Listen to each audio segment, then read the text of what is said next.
21 নং প্রশ্নটি হচ্ছে, ধর্মমঙ্গল কি? এ কাব্যের কয়েকটি চরিত্রের নাম লিখুন। ধর্মমঙ্গল হল পঞ্চদশ থেকে অষ্টাদশ শতাব্দী পর্যন্ত পশ্চিমবঙ্গের বীরভূম, বর্ধমান, বাঁকুড়া, মেদিনীপুর ইত্যাদি অঞ্চলে ধর্ম ঠাকুর বা ধর্ম নামের যে দেবতাকে নিম্ন শ্রেণী ও কোথাও কোথাও উচ্চ শ্রেণীর হিন্দুরা পূজা করত, সেই কাহিনী অবলম্বনে রচিত কাব্য। এই কাব্যের মূল চরিত্রগুলো হলো হরিশ্চন্দ্র, মদনা, লুইচন্দ্র, কর্ণসেন, গৌরেশ্বর, লাউসেন। 22 নং প্রশ্নটি হচ্ছে, অন্নদামঙ্গল কাব্যের প্রেক্ষাপট কি? এ কাব্যের কয়েকটি চরিত্রের নাম লিখুন। অন্নদামঙ্গল হল দেবী অন্নদার মাহাত্ম্য প্রচারে ভবানন্দ মজুমদারের জীবন নিয়ে রচিত কাব্য। কবি ভারতচন্দ্র রায়গুণাকর রচিত এ কাব্যের মূল চরিত্রগুলো হলো ভবানন্দ, হরিহর, বিদ্যাসুন্দর, মানসিংহ, ঈশ্বরী পাটনি। 23 নং প্রশ্নটি হচ্ছে, মনসামঙ্গল কাব্যের উদ্ভবের সামাজিক প্রেক্ষাপট বর্ণনা করুন। এই কাব্যের কাহিনী বাংলার আদিম লোকসমাজে প্রচলিত সর্পপূজার ঐতিহ্যের সাথে সম্পর্কিত। মধ্যযুগের পূর্বে বাংলা ছিল নদ নদী ও বনজঙ্গলে পরিপূর্ণ। বিভিন্ন ধরনের সাপের বসবাস ছিল এই অঞ্চলে। সাধারণ মানুষের এই সর্পভীতি থেকে মনসামঙ্গল কাব্যের উদ্ভব হয়েছিল। সাপের অধিষ্ঠাত্রী দেবী মনসা, এই দেবীর কাহিনী নিয়ে রচিত কাব্যই মনসামঙ্গল নামে পরিচিত। 24, কার নির্দেশে মুকুন্দরাম শ্রী শ্রী চণ্ডীমঙ্গল কাব্য রচনা করেন? নির্দেশদাতা মুকুন্দরামকে কি উপাধি দেন? জমিদার রঘুনাথের সভাসদ রূপে থাকাকালীন তার নির্দেশে মুকুন্দরাম শ্রী শ্রী চণ্ডীমঙ্গল কাব্য রচনা করেন। রঘুনাথ কবি প্রতিভার স্বীকৃতি স্বরূপ তাকে কবি কঙ্কন উপাধি দেন। 25 নং প্রশ্নটি হচ্ছে, রামপ্রসাদ সেন কোন মঙ্গল কাব্যের কবি? তাকে কবিরঞ্জন উপাধি দিয়েছিলেন কে? রামপ্রসাদ সেন কালিকা মঙ্গলের বিশিষ্ট কবি। নবদ্বীপের রাজা কৃষ্ণচন্দ্র তাকে কবিরঞ্জন উপাধি দেন। 26 নং প্রশ্নটি হচ্ছে, ভারতচন্দ্র রায়গুণাকর কোন রাজসভার কবি?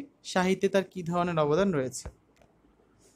ভারতচন্দ্র রায়গুণাকর 18 শতকের বাংলা মঙ্গল কাব্য ধারার অন্যতম কবি। তিনি নবদ্বীপাধিপতি মহারাজ কৃষ্ণচন্দ্রের রাজসভায় সভাকবি নিযুক্ত হন। কৃষ্ণচন্দ্রের আদেশে তিনি অন্নদামঙ্গল 1752 সালে এই কাব্যটি রচনা করেন। পরবর্তীতে এই রচনা তাকে মহারাজ কর্তৃক রায়গুণাকর উপাধি লাভ করিয়ে দেয়।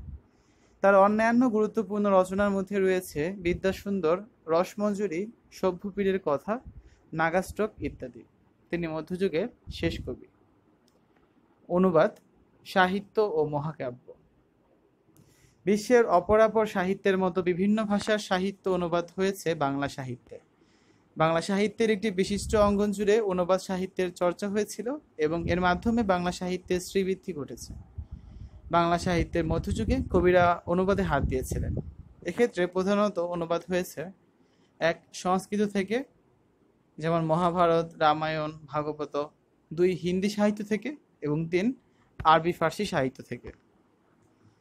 রামায়ণ খ্রিস্টপূর্ব 4th শতকে সংস্কৃত ভাষায় রামায়ণ রচিত হয়। রামায়ণ লিখেছেন বাল্মীকি। বাল্মীকির মূল নাম দস্যু রত্নাকর। বাল্মীকি মানে হলো উইঠিপি বা উইপোকা। দস্যু রত্নাকর তার নাম রাম করতে করতে উইপোকার চেলিতে পরিণত হয়েছিলেন বলে তার নাম হয় বাল্মীকি। রামায়ণের প্রথম অনুবাদক 15 শতকের কবি কৃত্তিবাস ওঝা। তিনি রামায়ণের প্রথম এবং অনুবাদক। এটি প্রথম মুদ্রিত হয় 1802 থেকে 1803 সালে শ্রীরামপুরের মিশনারি ছাপাখানায় উইলিয়াম ক্যারির হাতে।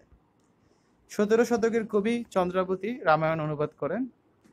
তিনি বাংলা সাহিত্যের প্রথম মহিলা কবি। চন্দ্রাবতী হলেন মনসামঙ্গলের কবি দ্বিজ বংশীদাসের বিদুষী কন্যা। মহাভারত আজ হতে অন্তত 2.5 বছর পূর্বে সংস্কৃত ভাষায় মহাভারত রচিত হয়। মহাভারতের মূল রচয়িতা কৃষ্ণ দ্বৈপায়ন ব্যাসদেব বা বেদব্যাস। মহাভারতের প্রথম অনুবাদক 16 শতকের কবি কবীন্দ্র পরমেশ্বর।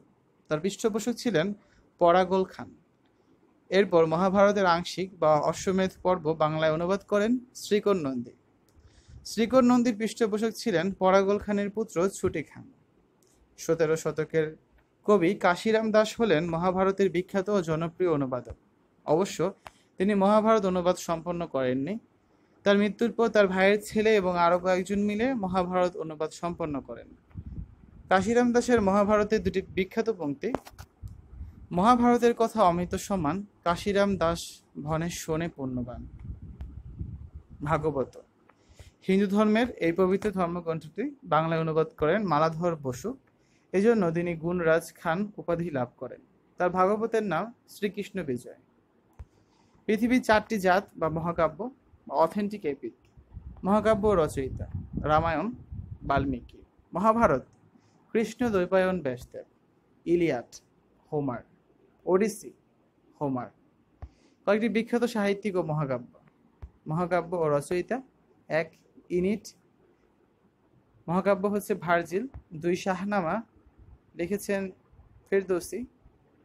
3 প্যারাডাইস লস্ট লিখেছেন মিল্টন। 4 মেঘনাদ বধ কাব্য লিখেছেন মাইকেল মধুসূদন দত্ত। আর ইনিট লিখেছিলেন ভার্জিল। আরবি ফার্সি হিন্দি ভাষা থেকে যেসব সাহিত্যকর্ম বাংলা ভাষায় অনুদিত হয়েছিল সেগুলোকে সাধারণ রোমান্টিক প্রণয়োপাখ্যান নাম দেওয়া হয়েছিল। কিছু রোমান্টিক প্রণয়োপাখ্যান অনুদিত হয়েছিল মিয়ানমারের আরাকান রাজসভায়। তাই এই অনুবাদ সাহিত্যকে 2 ভাগে ভাগ করে আলোচনা করা হয়েছে।